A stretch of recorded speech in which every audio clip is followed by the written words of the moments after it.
Hello friends, ఇంతకుముందు 2 questions discuss చేసాం.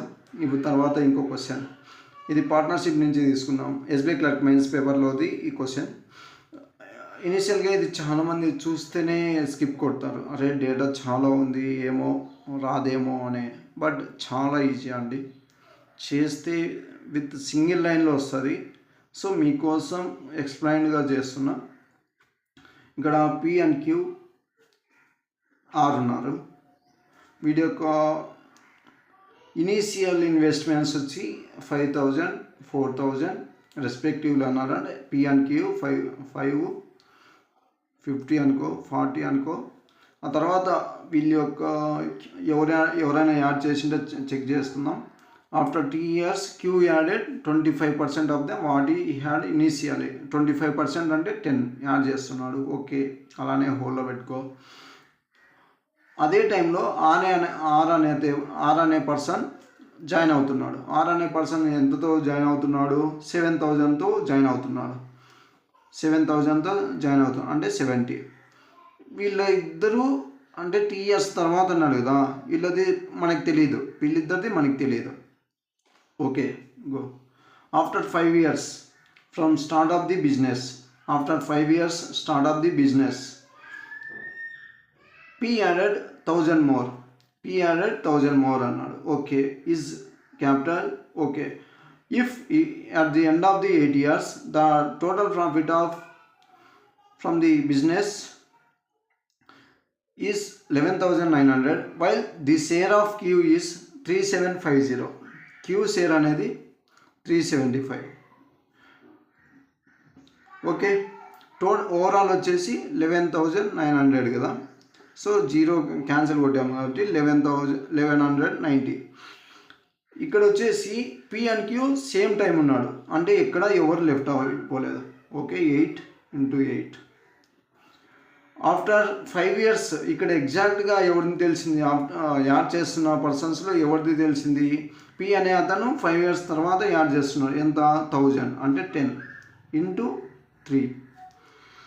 ఇతన్ని మాత్రం తెలియదు. ఇతను same time same amount add చేస్తున్నారు, బట్ టైం డిఫరెంట్. అంటే 2 years తర్వాత ఇక్కడ యాడ్ చేస్తున్నారు. ఇది వచ్చింది. ఇక్కడ వచ్చేసి 430 వచ్చింది.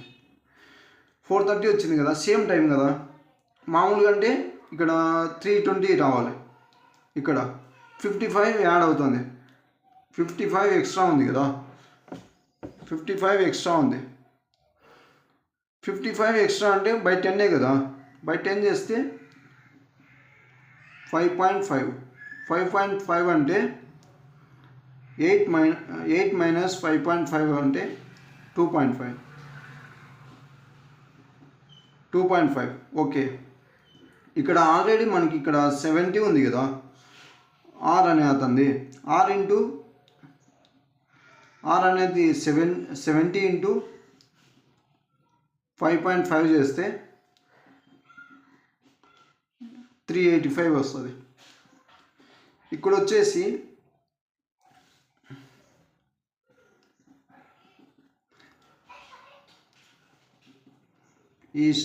క్యూ ఆన్ చేస్తే 430, 375, 385. ఆల్రెడీ 375 అనేది 3750 అయితే 385 అయితే 3850. ఓకే, 4,300. ఓకే, ఇంతే అండి, 3850 ఆన్సర్. ఇక్కడ మీకు ఎక్స్ప్లెయిన్ చేస్తాను. ఫస్ట్ ఆఫ్ ఆల్ వాళ్ళది వచ్చేసి ఎవరు లెఫ్ట్ అయిపోలేదు. P and queue. ఆర్ అనే అతన్ని అస్సలు పట్టించుకోవద్దండి. ఆర్ అతన్ని లాస్ట్లో తీసుకొని రండి. పి అండ్ క్యూ అనే వాళ్ళిద్దరూ స్టార్ట్ చేశారు. ఇనీషియల్గా 5:4 అన్నారు. ఆ తర్వాత వాళ్ళిద్దరూ ఫస్ట్ క్యూ అనే అతనే యాడ్ చేశాడు 10 parts. తర్వాత పి అనే అతను ఆఫ్టర్ 5 years తర్వాత చేశాడు. పి వాల్యూ ఎగ్జాక్ట్గా వచ్చింది. తర్వాత వచ్చేసి క్యూ వాల్యూ ప్రాఫిట్లో షేర్ ఇచ్చాడు. మనకి ఆల్రెడీ పి ఎగ్జాక్ట్ వాల్యూ వచ్చింది, క్యూ ఎగ్జాక్ట్ వాల్యూ తెలియలేదు, బట్ ప్రాఫిట్లో మనకి తెలిసింది. బట్ ప్రాఫిట్కి వాటి ఇనీషియల్గా ఉన్న టైంకి డిఫరెన్స్ తీసుకుంటే ఆ తర్వాత ఆఫ్టర్ 2 years అన్నాడు కదా, వాటి యొక్క డిఫరెన్స్ వస్తుంది. అప్పుడు ఎంతైతే టైమింగ్ అనేది వస్తుంది, అప్పుడు R వాల్యూ మనం ఫైండ్ అవుట్ చేయొచ్చు. ఆ తర్వాత ఇలా చేసుకున్నామంటే ఓవరాల్గా వచ్చేస్తుంది.